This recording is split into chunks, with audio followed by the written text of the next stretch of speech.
നമുക്ക് നേരെ കണ്ണൂരിലേക്ക് പോകാം. ബിജീഷ് ഗോവിന്ദൻ.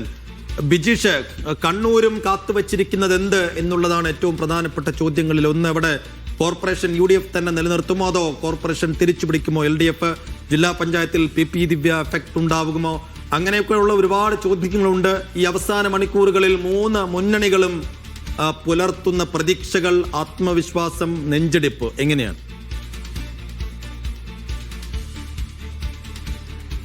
സേഫ് പറഞ്ഞതുപോലെ തന്നെ കണ്ണൂരിലെ നമ്മൾ പരിശോധിക്കുകയാണെങ്കിൽ കണ്ണൂർ കോർപ്പറേഷൻ തന്നെയാണ് അതിനകത്ത് ഏറ്റവും നിർണായകമായി മാറാൻ പോകുന്ന ഒരു തദ്ദേശ സ്ഥാപനം. കാരണം കണ്ണൂർ കോർപ്പറേഷനിൽ കഴിഞ്ഞ തവണ 34 ഡിവിഷനുകൾ നേടിക്കൊണ്ട് UDF അതിന്റെ അപ്രമാദിത്വം നിലനിർത്തിയ കേരളത്തിൽ തന്നെ ഏറ്റവും ശ്രദ്ധേയമായ UDFന്റെ മുന്നേറ്റമുണ്ടാക്കിയ ഒരു മേഖലയാണ് കണ്ണൂർ കോർപ്പറേഷൻ. അതുകൊണ്ട് തന്നെ ഇത്തവണയും UDF വലിയ തരത്തിലുള്ള പ്രതീക്ഷ വച്ചു പുലർത്തുന്നുണ്ട്. പക്ഷേ UDFന് അത്രത്തോളം എളുപ്പമാകില്ല ഇത്തവണത്തെ കണ്ണൂർ കോർപ്പറേഷനിലെ തെരഞ്ഞെടുപ്പ് ഫലം എന്നുള്ളതാണ് നമുക്ക് പൊതുവെ ലഭിക്കുന്ന ഒരു സൂചന. കാരണം നമുക്കറിയാം PK രാഗേഷ് എന്ന് പറഞ്ഞ് കഴിഞ്ഞ തവണ കോൺഗ്രസിനൊപ്പം നിന്ന കോൺഗ്രസിന്റെ കണ്ണൂരിലെ തന്നെ മുതിർന്ന നേതാവായിട്ടുള്ള PK രാഗേഷ് ഇത്തവണ വീണ്ടും ഐക്യജനാധിപത്യ സംരക്ഷണ സമിതി എന്നൊരു സംവിധാനം ഉണ്ടാക്കി അതിന്റെ 12 സ്ഥാനാർത്ഥികളെ അണിനിരത്തിക്കൊണ്ട് മത്സരരംഗത്തുണ്ട്. ഒപ്പം തന്നെ ആദികടലായി, അതുപോലെ തന്നെ പയ്യാമ്പലം, വാരം, ഇങ്ങനെ 3 ഡിവിഷനുകളിൽ കോൺഗ്രസിന്റെ UDFന്റെ പ്രമുഖരായ സ്ഥാനാർത്ഥികൾ മത്സരിക്കുന്ന സ്ഥലങ്ങളിൽ വെല്ലുവിളി ഉയർത്തിക്കൊണ്ട് വിമതർ രംഗത്തുള്ളതും കോൺഗ്രസിന് അല്ലെങ്കിൽ UDFന് വലിയ തരത്തിലുള്ള തലവേദനയാണ്. എങ്കിൽ കൂടിയും കണ്ണൂർ കോർപ്പറേഷൻ നിലനിർത്താം എന്ന് തന്നെയാണ് ഇപ്പോഴും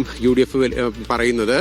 അതേസമയത്ത് LDFനും അവർ പ്രതീക്ഷ കൈവിടുന്നില്ല. കാരണം കഴിഞ്ഞ തവണത്തെ അത്ര ഇത്തവണ പോളിംഗ് ശതമാനം ഉയർന്നിട്ടില്ല. ഒരു 3% പോളിംഗ് ഇത്തവണ കുറവാണ്. ആ പോളിംഗ് കുറവ് എന്നത് ഒരു അനുകൂല ഘടകമായിട്ടാണ് ഇപ്പോഴും LDF വിലയിരുത്തുന്നത്. ഒപ്പം തന്നെ PK രാഗേഷ് ഉൾപ്പെടെയുള്ള സംവിധാനങ്ങളെ കൂടെ നിർത്തിക്കൊണ്ട് കണ്ണൂർ കോർപ്പറേഷൻ ഇത്തവണ തങ്ങളുടെ കീഴിൽ കൊണ്ടുവരാമെന്നുള്ളൊരു പ്രതീക്ഷ LDFും വെച്ച് പുലർത്തുന്നുണ്ട്. ഇനി നഗരസഭകളിലേക്ക് വരികയാണെങ്കിൽ 8 നഗരസഭകളാണ് കണ്ണൂരിലുള്ളത്. അതിനകത്ത് കഴിഞ്ഞ തവണ 5 LDFന് മുന്നേറ്റം അല്ലെങ്കിൽ LDFന്റെ ഭരണം നിലനിന്നിരുന്നത്. ഇത്തവണയും അതിനകത്ത് വലിയ മാറ്റങ്ങൾ ഉണ്ടാവില്ല. പക്ഷെ പാനൂരോ അല്ലെങ്കിൽ തളിപ്പറമ്പോ ഏതെങ്കിലും ഒരു നഗരസഭ കൂടി ഇത്തവണ പിടിച്ചെടുക്കുമെന്നുള്ളൊരു പ്രതീക്ഷ LDF പങ്കുവയ്ക്കുന്നുണ്ട്. കാരണം അവിടങ്ങളിലുള്ള പ്രവർത്തനം, LDFന്റെ പ്രവർത്തനം വലിയ രീതിയിൽ അവർക്ക് പ്രതീക്ഷ നൽകുന്നതാണ്. ഒപ്പം തന്നെ പാനൂരിൽ ഇത്തവണ കഴിഞ്ഞ തവണത്തേതിനേക്കാൾ പോളിംഗ് ശതമാനം കുറഞ്ഞതും LDF ഒരു അനുകൂല ഘടകമായി പറയുന്നുണ്ട്.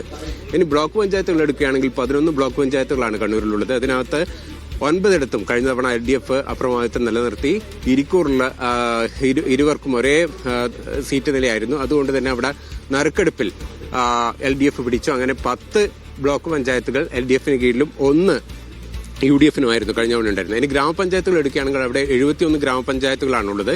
ഇതിനകത്ത് 56 കഴിഞ്ഞ തവണ LDF വിജയിച്ചു. ചില 4ഓളം പഞ്ചായത്തുകൾ കഴിഞ്ഞ തവണ UDFിൽ നിന്ന് LDF പിടിച്ചെടുക്കുകയും ചെയ്തിട്ടുണ്ട്. ഈ പിടിച്ചെടുത്ത പഞ്ചായത്തുകളെങ്കിലും തിരിച്ചു പിടിക്കുക എന്നുള്ളതാണ് ഇത്തവണ UDFന് മുന്നിലുള്ള ഒരു വലിയ വെല്ലുവിളിയായിട്ടുള്ളത്. അത് പിടിച്ചെടുക്കാൻ കഴിയുമെന്ന് തന്നെയാണ് UDF കരുതുന്നത്. ഇനി ജില്ലാ പഞ്ചായത്തിലേക്ക് വരികയാണെങ്കിൽ ഇത്തവണ 25 ഡിവിഷനുകളാണ് ജില്ലാ പഞ്ചായത്തിലുള്ളത്.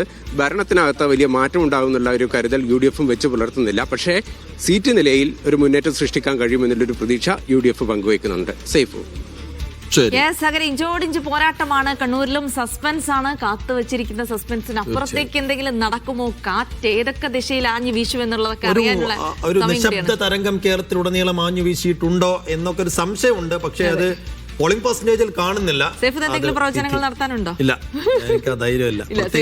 തീർത്തും അപ്രവചനീയമായൊരു, തീർച്ചയായിട്ടും അതാണ് അതിന്റെ ഒരു ബ്യൂട്ടിയും. അതെ, അപ്രവചനീയമാണ് കാര്യങ്ങൾ. അപ്പോൾ 8 മണിയോടുകൂടെ നമുക്ക് ആദ്യ മണിക്കൂറുകളിൽ തന്നെ കൃത്യമായിട്ടൊരു ഫലസൂചന നമുക്ക് ലഭിക്കും, ഇത് എങ്ങോട്ട് പോകുന്നു എന്നുള്ളത്. അപ്പോൾ അതിലേക്കുള്ള ഒരു കാത്തിരിപ്പാണ്. അപ്പോൾ ഇനിയും നമുക്ക് മറ്റ് ജില്ലകളിലേക്കൊക്കെ